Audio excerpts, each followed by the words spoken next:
박 시장님은 새로운 리더십을 보여주고 계시지 않나라는 생각이 들고요. 박 시장님 모시고 코로나 이후에 새로운 표준, 우리의 가능성에 대해서 말씀을 좀 들어보겠습니다. 박 시장님 나와주시죠. 큰 박수로 부탁드립니다.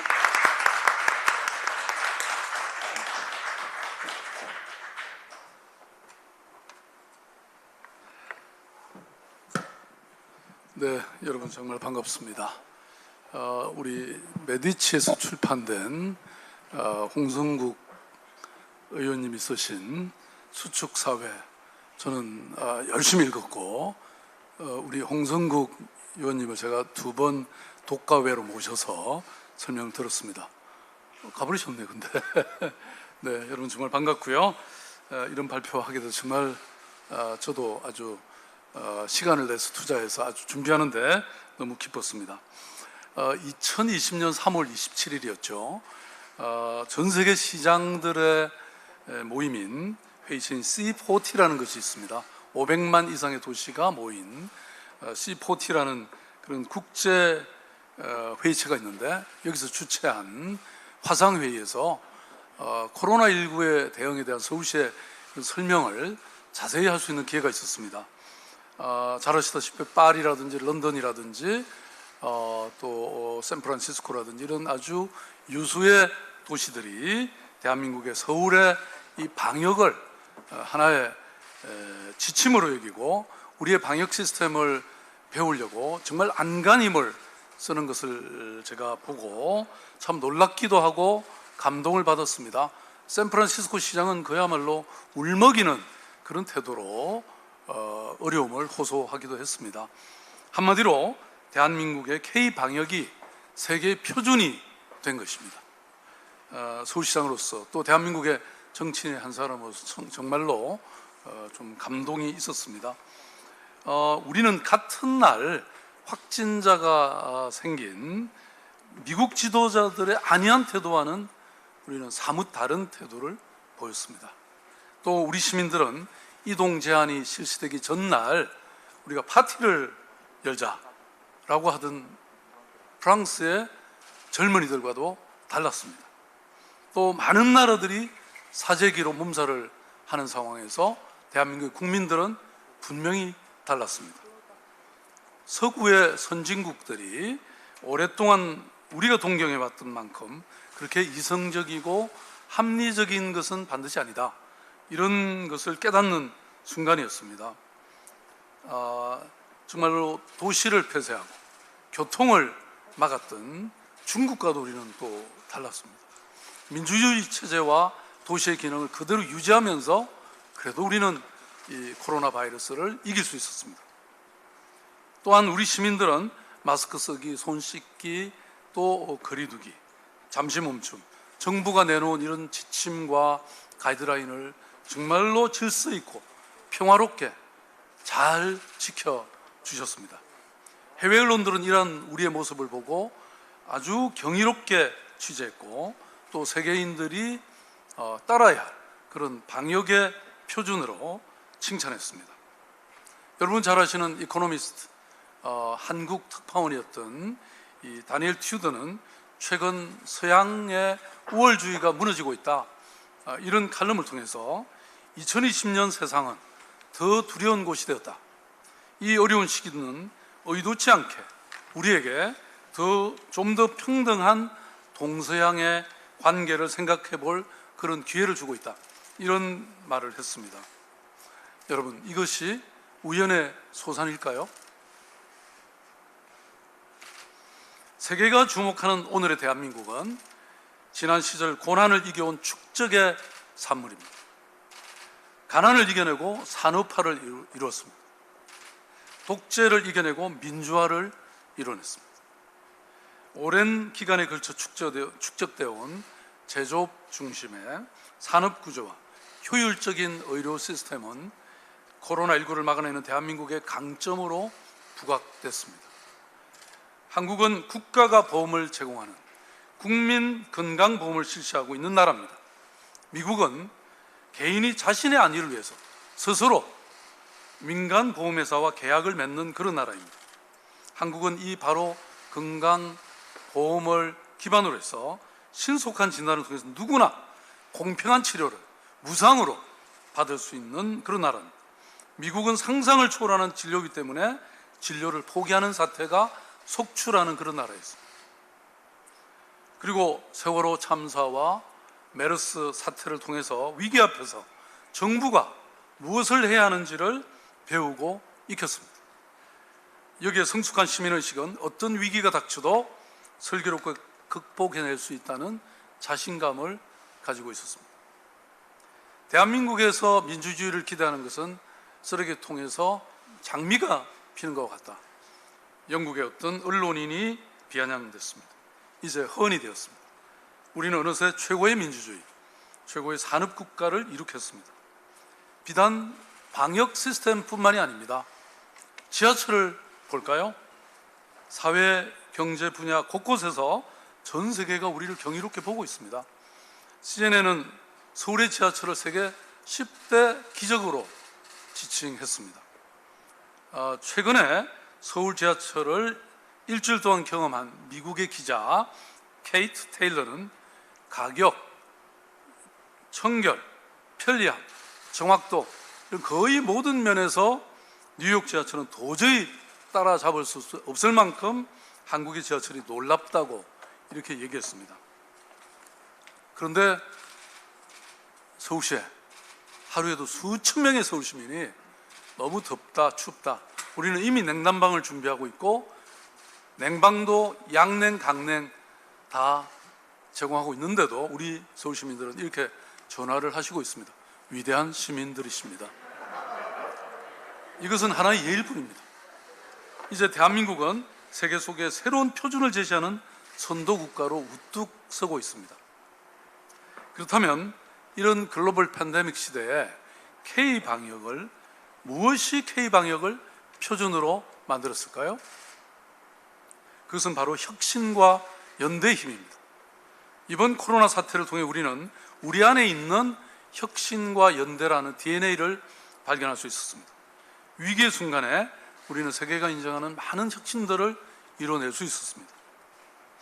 감염병의 또 다른 특효약은 신속성과 투명성입니다. 바로 한 발 빠른 선제적 대응이 바로 이런 혁신에서 나왔죠. 그동안 서울시는 획기적인 선별 진료소의 기능 강화는 물론이고 드라이빙 스루, 워킹 스루와 같은 검사 방법의 혁신을 통해서 또한 빠른 검진을 가능하게 했습니다. 검역의 클러스터가 우려되는 곳에 집단 감염 신속 대응단을 바로 그 시간대에 실시간대로 파견해서 선제적 대응을 하는 이런 혁신을 거듭했습니다. 병원과 노인 요양시설을 사수해라. 이게 제가 처음부터 했던 지시였습니다.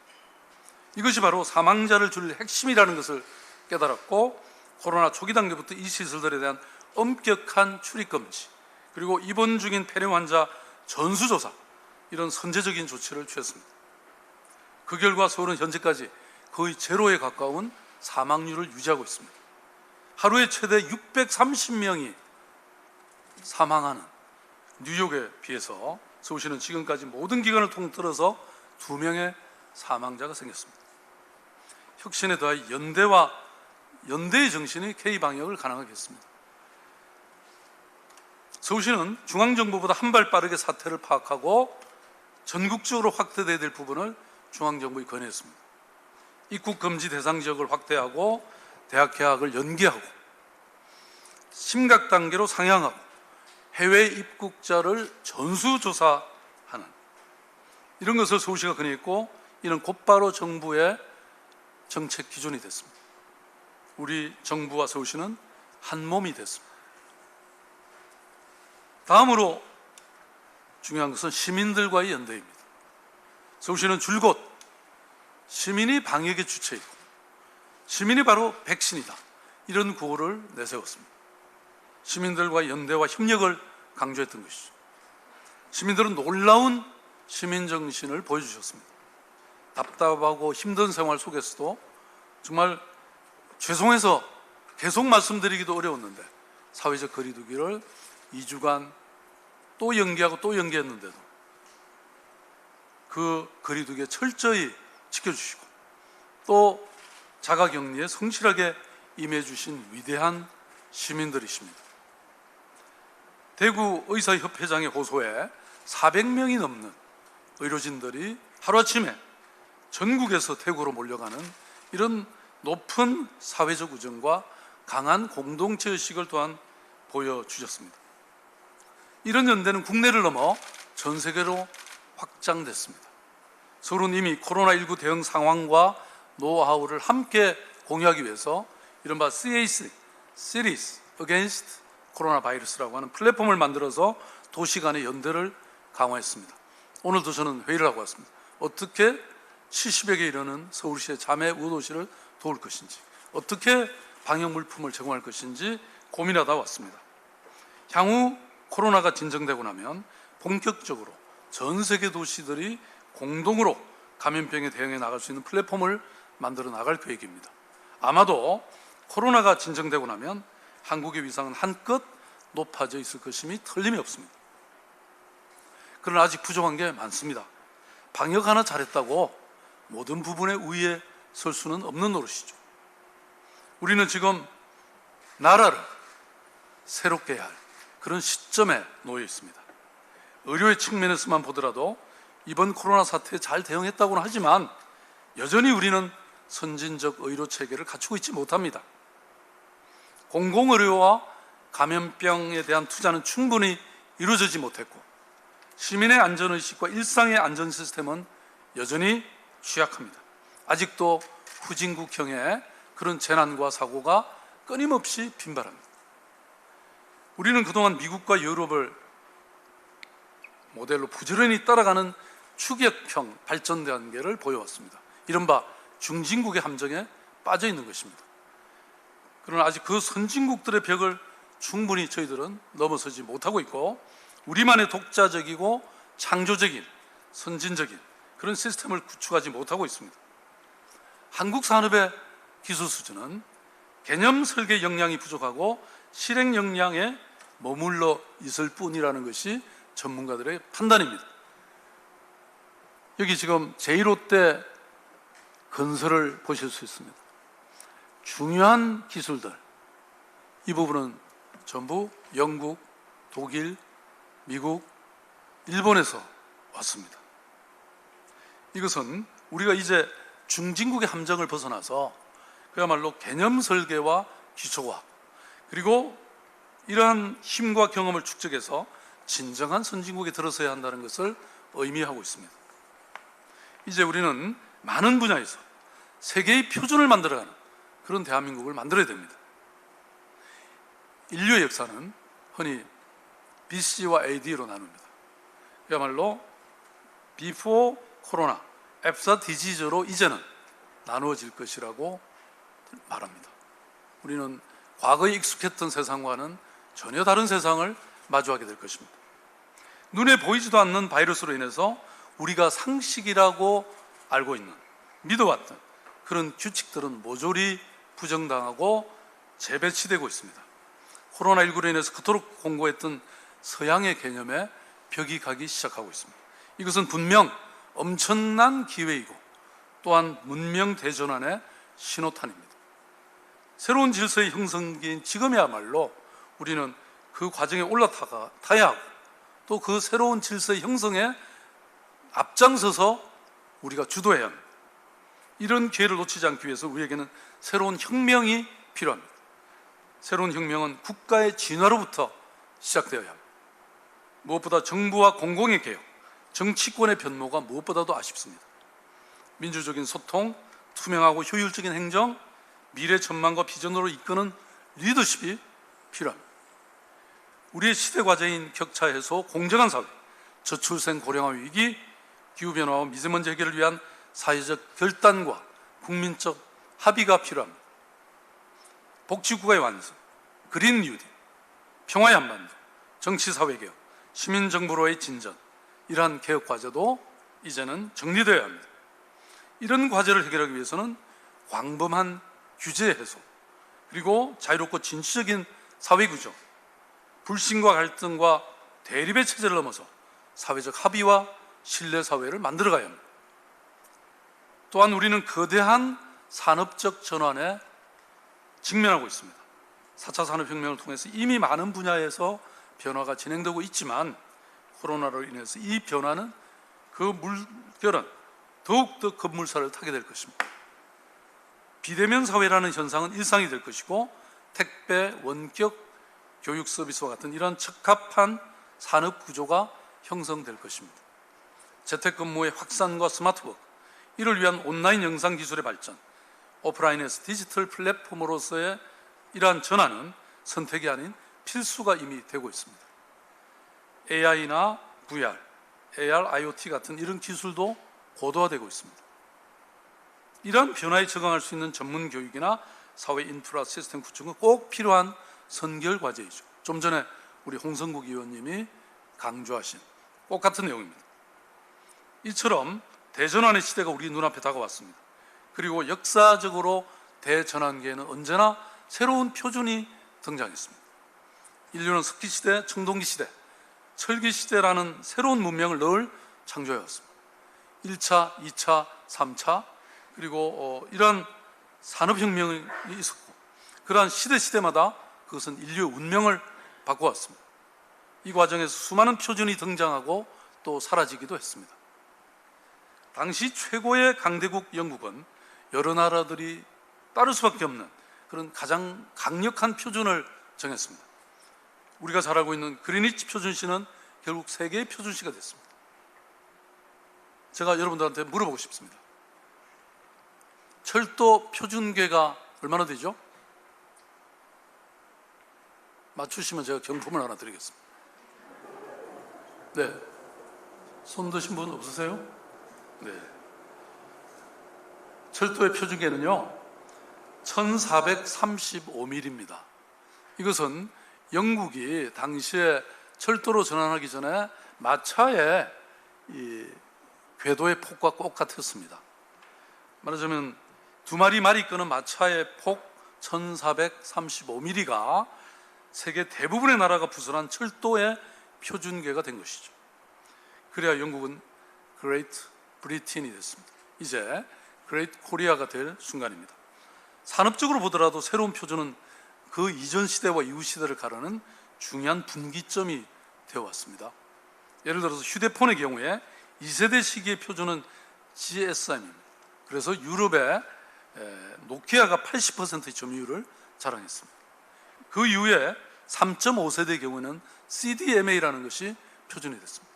그러면서 유럽보다는 한국과 일본의 이 점유율이 훨씬 더 높아지게 된 배경이 됐죠.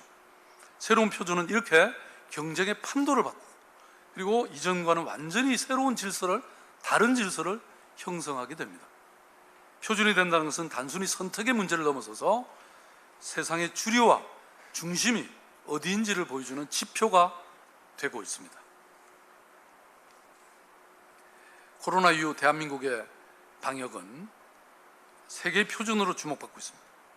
이것은 단순히 방역에만 국한된 것이 아닙니다. 여러분 잘 아시는 봉준호 감독, BTS, K-팝, K-드라마를 비롯한 K-컬처, K-뷰티, K-푸드 이런 수많은 영역에서 세계를 이끌기 시작하고 있습니다. 지금까지 서구 문명에 주눅들고 그들이 만들어온 표준을 잘 따라가는 데만 급급했던 이제는 우리 스스로 자부심을 가지고 새로운 표준을 만드는 그런 대한민국이 될 수 있다는 저는 꿈을 가져야 한다고 생각합니다. 진정한 자유와 자유, 무한한 상상과 창조, 전혀 새로운 실험과 도전을 통해서 이제 우리는 시대의 획을 걷는 그런 개념과 사상, 일찍이 목격하지 못한 그런 발견, 발명을 이뤄내야 된다고 합니다. 무엇보다도 우리는 판 자체를 새롭게 짜야 합니다. 이미 짜여진 판 안에서 그런 전술적 사고를 할 게 아니라 새로운 판을 아예 새롭게 짜는 그런 전략적 사고로 나아가야 된다고 생각합니다. 과거 문명의 끝자락에서 우리는 새로운 문명을 향한 판거리, 새로운 탈바꿈을 이루어 나가야 합니다. 우리는 그렇게 표준이 될 수 있습니다. 그렇게 새로운 문법을 쓸 수 있습니다. 우리가 목표로 하는 표준은 과연 어떤 것일까요? 세계의 표준이 된다는 것은 어떤 노력이 필요한 것일까요? 저는 이렇게 정의하고 싶습니다. 표준은 생각입니다. 표준을 만드는 일은 생각의 전환으로부터 시작됩니다. 생각의 높이가 사회의 높이고 경제의 높이고 삶의 높이입니다. 고정관념과 편견으로부터 해방되는 개인의 혁명이 있어야 바로 우리는 표준이 될 수 있습니다. 낡은 생각, 오래된 습관으로부터 해방되는 집단적 자각과 인식의 공유가 있어야 우리는 표준이 될 수 있습니다. 표준은 생각이고 방향이고 그리고 개념입니다. 두 번째, 표준은 전환입니다. 표준은 정체가 아니라 전진이고 현상 유지가 아니라 혁신입니다. 껍질을 깨는 아픔이고 새로움을 맞는 고통입니다. 새로운 판을 짜고 새로운 패러다임으로 전환하는 것입니다.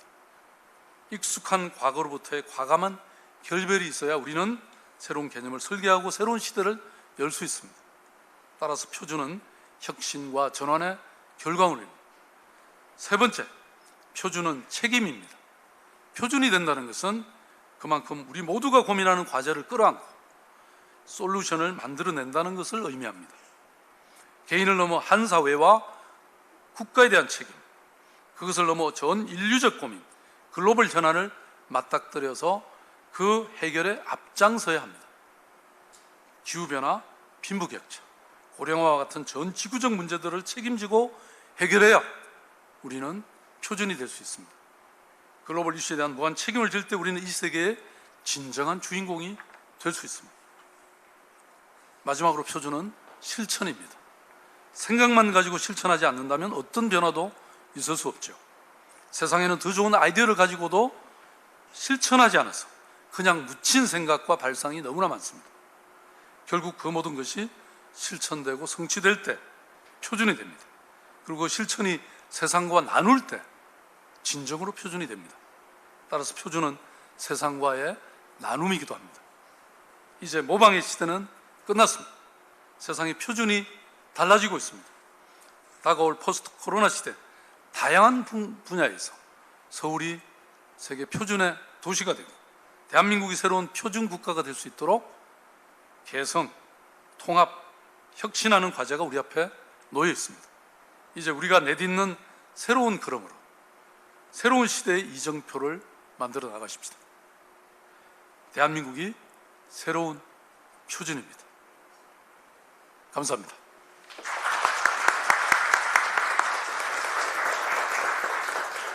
네, 감사합니다. 마지막 세션이니까 제가 질문을 시장님께 좀 뽑아드릴게요. 앞으로 두드러질 양극화, 이것이 감염병 사례에 대응하는 데 위험 요소일 텐데 대응할 만한 시장 양극화, 양극화는 감염병 사례를 막는 데 위험 요소이다. 서울시만의 대응이 있느냐라는 질문입니다. 맞습니다. 양극화는 아마 우리 시대가 맞이하고 있는 가장 큰 이 과제이고 또 장애이고 리스크라고 저는 생각합니다. 지금 우리가 과거에 비하면 이러한 이 차별과 또 갈등과 이런 것들의 원천도 결국은 이런 격차 사회에서 일어나고 있는 것이죠. 그게 뭐 90대 10, 10대 90 또는 99대 1의 사회로 점점 더 나아가고 있고 특히 이런 4차 산업혁명이라든지 이번 포스트 코로나의 사회가 더욱더 그런 격차 사회를 더 촉진하게 될 가능성이 많습니다. 그렇기 때문에 이것은 국가적으로 또 이 국제적으로도 함께 해결해야 될 과제라고 저는 생각하는데요. 그것이 그야말로 완전한 복지국가로의 정사, 제가 좀 전에 말씀드린 게 있는데요. 복지국가로의 완성, 그리고 거기로부터 안전한 사람들이 이뤄내는 창조와 혁신을 바탕으로 하는 경제적 성장과 유지, 그리고 그것이 다시 그 성장의 열매가 또 새로운 투자나 새로운 복지로 이어지는 이런 선순환 구조를 만드는 것은 굉장히 중요하다고 생각하는데 사실 우리나라는 아직도 복지로 따지면 OECD 국가 중에서 거의 꼴찌 수준이고 또 이것이 가지는 그런 악순환을 아직도 극복하지 못하고 있는 그런 단계라고 생각합니다. 이번에 이 재난 기본소득이라든지 또 여러 가지 지금 사회적 실험을 하고 있습니다만은 저는 이것이 우리 포스트 코로나의 아주 중요한 논쟁이 되고 과제가 되고 또 해결이 돼야 된다. 저는 그렇게 믿고 있습니다. 네, 이 질문은 제가 읽겠습니다. 대전환기에 시민 참여가 중요하다고 생각하시는지요? 이는 직접 민주주의 요소가 시행정의 발전에 기여할 가능성이 높다고 보시는지요? 저는 중요한 정도가 아니라 정말 아주 결정적으로 중요한 요소라고 생각합니다. 사실은 이번 K 방역이 성공할 수 있었던 가장 큰 이유는 시민 정신에 있다고 생각합니다. 이게 우리가 단순해 보여도 실제 지난 우리가 어려운 현대사의 위기들을 겪으면서 저는 어느새 우리에게 이렇게 자리 잡게 된 그런 원천이 됐다고 생각하는데요. 우리가 식민 경험, 또 분단, 전쟁, 그리고 독재라고 하는 이 정말 모순, 가장 극악한 모순들을 우리 현대사에서 경험하면서 우리 시민들의 의식이 그만큼 성숙해 왔다고 생각합니다. 아까 동아시아가 오늘의 주제인데요. 제가 서울시장으로서 아니면 그 이전에 시민운동가로서 해외 많은 회의에 참여하고 많은 단체들과 많은 기관들과 서로 협력해 보면 사실 아시아에서 이 국제적 위상이라고는 중국 사람들이나 또 일본에서는 찾아보기가 정말로 힘듭니다. 아까 제가 C40라고 하는 500만 이상의 도시들이 가입하고 있는 이런 도시협의체도 동경이 회원이긴 하지만 거의 활동이 없습니다. 제가 부의장이고요. 또 다른 이 세계 도시협의체인 이클레이라고 하는 곳에 제가 회장을 지냈습니다. 그러니까 서울은 확실히 국제적 이 프레젠스가 있는 거지요. 근데 시민사회가 저는 이러한 어떤 국제적 연대와 더불어서 사실 우리는 굉장히 많은 발전을 해왔다고 생각합니다. 결국 한 사회는 이런 정부라는 기관과 또 시장이라고 하는 영역과 그리고 시민사회라고 하는 이 세 요소, 세 다리에서 삼정에 의해서 이루어지는, 유지되는 그리고 발전해가는 거라고 생각하는데 그런 측면에서 보면 이 시민사회의 존재가 정말로 중요한데 이런 시민사회와 시민의식의 이 발전이 그만큼 모든 사회의 기능과 활동을 뒷받침해주는 아주 굉장히 중요한 요소라고 저는 생각하고 있습니다. 그래서 우리 서울시가 그동안 여러분 잘 아시지만 뭐 마을 공동체라든지 무슨 사회적 경제라든지 공유 도시라든지 사회 혁신이라든지 혁신 교육이라든지 이런 수많은 실험들을 통해서 단순히 옛날에 뭐 활동가 액티비스트만이 아니라 마을에서 수많은 이 활동가가 나타나고 주민들의 참여자가 나타나면서 사실은 이런 것이 방역에 있어서 굉장히 중요한 요소로 발전이 됐죠. 예를 들어서 자전거 타기 시민연합이 있습니다. 이분들이 동네마다 이번에 캠페인을 벌리고 이런 일들 저한테도 막 보내주시고 그래서 제가 알고 있는데요. 소리 없이 이 정말 역사의 뒤안에서 움직여지는 이 시민들의 놀라운 활동을 우리는 알고 이 활동을 더욱 키워주는 이런 노력들을 계속해 가야 된다 이렇게 생각합니다. 네, 마지막 질문 하나 더 드릴게요. 그 두 분 질문을 좀 하나로 합치겠습니다. 시장님 말씀하신 혁신과 연대에 대해서 굉장히 지지하신다는 시청자신데 그럼에도 불구하고 점점 더 세계가 민족주의로 갈 것이다. 연대와 협력하지 않고 그래서 구체적으로 일본에 마스크를 지원한다거나 북한의 방역 관련된 것을 공동 연대한다거나 하는 제안을 하실 의향이 있으신지를 물은 시청자가 두 분이 계셨습니다. 그럴 수 있는 경향이 있습니다. 그런 트렌드가 생길 수 있죠. 그러나 그럴수록 아까 제가 말씀드린 거 있죠. 네? 우리가 표준이 된다는 것은 책임을 진다는 것이잖아요. 저는 이번에 처음에 중국이 굉장히 힘들어할 때 우리가 31번 환자가 생기기 전에 서울시는 과감하게 중국의 자매 도시를 도왔습니다. 물론 뭐 계속 선적을 하려고 했는데 2억 정도 선적하고 나니까 우리도 그냥 확대됐잖아요. 그런데 우리가 또 확산되기 시작할 때 중국의 여러 자매 우호 도시들이 12억 원어치를 보내왔습니다. 제가 2억 원 투자하고 12억 원어치를 받았습니다. 왜 우리는 이런 그 중국을 무시하고 혐오하고 문을 닫아 걸고 이런 바보 같은 생각과 짓이 어디 있습니까? 저는 오히려 이러한 트렌드가 생길수록 우리 대한민국은, 우리 서울시는 훨씬 더 개방적이고 또 연대적이고 또 함께 협동적일 때, 협력적일 때 저는 우리의 힘이 커지고 우리의 이런 표준이 되는 이런 도시, 이런 국가가 될 거라고 저는 확신합니다. 네. 네, 감사합니다, 여러분. 네, 큰 박수로 고맙습니다. 박원 시장님께. 네.